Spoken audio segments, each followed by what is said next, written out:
الحمد للہ رب العالمین والصلاة والسلام علی نبینا محمد صلی اللہ علیہ وسلم وعلی آلہ واصحابہ اجمعین ومن تبعہم بإحسان الی یوم الدین واشہد ان لا الہ الا اللہ وحدہ لا شریک لہ واشہد ان محمدا عبدہ ورسولہ۔ معزز سامعین کرام، فضائل صحابہ رضی اللہ عنہم اجمعین اس عنوان کے تحت باتیں تسلسل سے چلی آ رہی ہیں۔ آج کے درس میں ہم اس بات کو بیان کریں گے کہ تمام صحابہ کرام رضی اللہ عنہم ثقہ اور قابل اعتماد ہیں۔ تمام صحابہ کرام رضی اللہ عنہم ثقہ اور قابل اعتماد ہیں۔ اللہ تعالیٰ کا ارشاد ہے وَكَذَلِكَ جَعَلْنَاكُمْ أُمَّةً وَسَطًا لِتَكُونُوا شُهَدَاءَ عَلَى النَّاسِ وَيَكُونَ الرَّسُولُ عَلَيْكُمْ شَهِيدًا۔ سورہ بقرہ کی آیت نمبر 143 ہے، یعنی ہم نے اسی طرح تمہیں عادل بہترین امت بنایا ہے تاکہ تم لوگوں پر گواہ ہو جاؤ اور رسول صلی اللہ علیہ وسلم تم پر گواہ ہو جائیں۔ امتاً وسطا کا معنی بیشتر مفسرین نے عدولاً خیارہ کیا ہے، یعنی بہترین، سب سے افضل، ثقہ اور قابل اعتماد امت۔ اس آیت کے سب سے پہلے مخاطب رسول اکرم صلی اللہ علیہ وآلہ وسلم کے صحابہ کرام رضی اللہ عنہم ہیں، جنہیں تبلیغ دین کی ذمہ داری سونپی گئی۔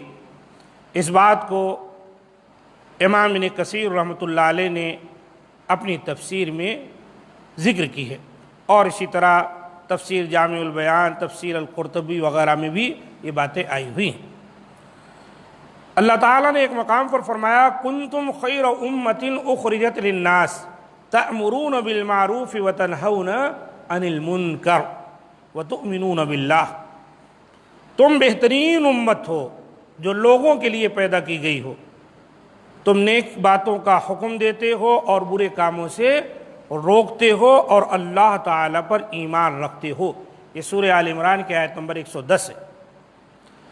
تو اس آیت مبارکہ کو اور پیچھے جو حدیث گزری اور جو آیت گزری اس کو اپنے سامنے رکھیں تو یہ بات سمجھ میں آتی ہے۔ کنتم خیر امہ جب اللہ تعالیٰ نے کہا تو اس میں سب سے پہلے صحابہ کرام شامل، صحابہ کرام جن کو اللہ تعالیٰ نے بہترین امت قرار دیا، امۃ وسطا قرار دیا، اور اللہ تعالیٰ نے ان کی ایک پہچان، ان کی ایک صفت یہ بیان کی کہ وہ بھلی باتوں کا حکم دیتے ہیں، بری باتوں سے منع کرتے ہیں اور اللہ پر ایمان رکھتے ہیں۔ تو اگر امت کے لوگ ان صفات سے متصف ہوں گے جب وہ خیر امہ کہلائیں گے۔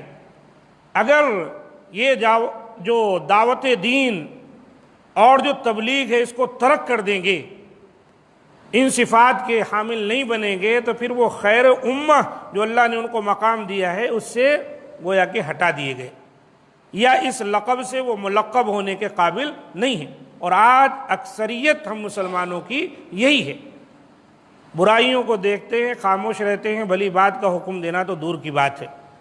اللہ پر ایمان کا تو دعویٰ ضرور ہے، لیکن ساتھ ساتھ شرک کے اڈے ہیں جہاں جا کر سر جھکا کر ان سے مدد مانگ کر اور ان سے فریاد کر کے، استعانت طلب کر کے اپنے ایمان کو بھی ہم نے ختم کر دیا۔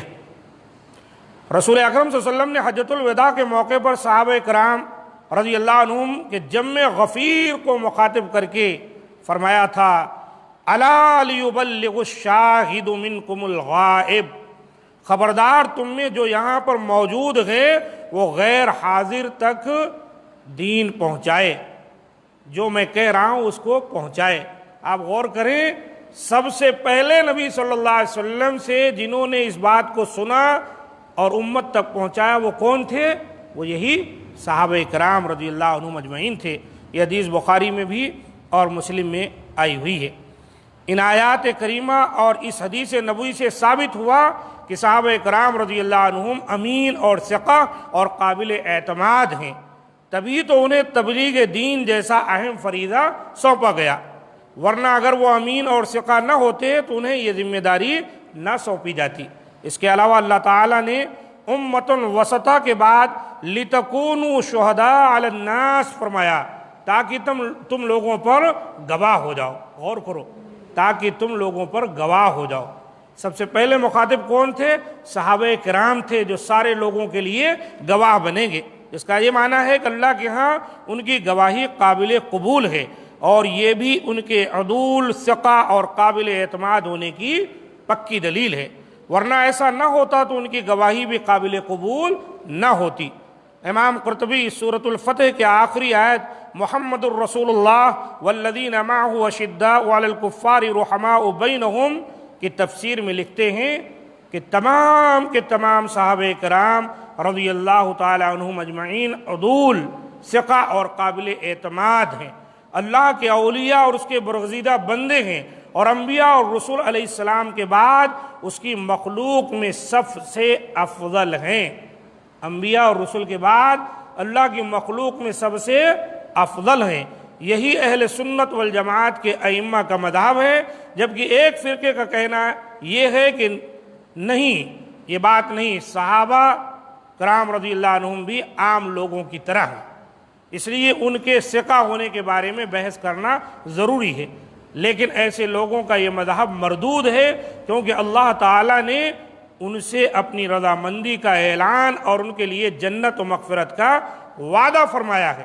جب اللہ تعالیٰ نے ان کے لیے وعدہ فرما دیا تو پھر ظاہر سی بات ہے وہ ثقہ ہیں، وہ مضبوط ہیں، وہ عادل ہیں، اس کی وجہ سے اللہ تعالیٰ نے ان کو یہ مقام دیا۔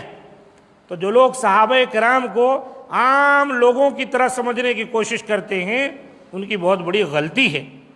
ویسے انسان ہونے کی حیثیت سے، بشر ہونے کی حیثیت سے وہ بھی ایک انسان تھے، ان سے بھی غلطیاں ہوتی تھیں، ان سے بھی سہو ہو جایا کرتا تھا، لیکن رسول اللہ صلی اللہ علیہ وسلم کے صحابی ہونے کی حیثیت سے ان کا مقام بہت اونچا ہے، ان کے مقام تک امت کے دیگر لوگ نہیں پہنچ سکتے۔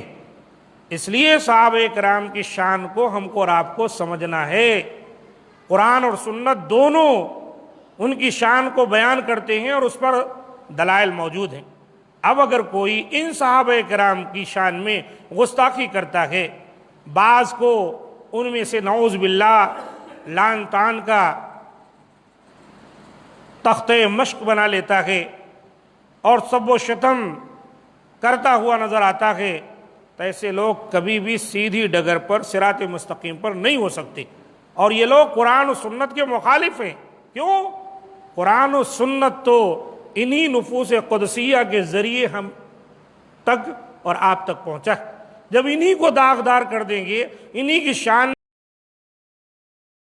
میں گستاخانہ جملے ہم کہیں گے، تو پھر ظاہر سی بات ہے کہ پھر پورا دین ہم ستیہ ناش کر کے رکھ دیں گے۔ اللہ تعالی ہم تمام کو اس سے محفوظ رکھے۔ ھذا ما عندی، سبحان ربک رب العزۃ عما یصفون، وسلام علی المرسلین، والحمد للہ رب العالمین۔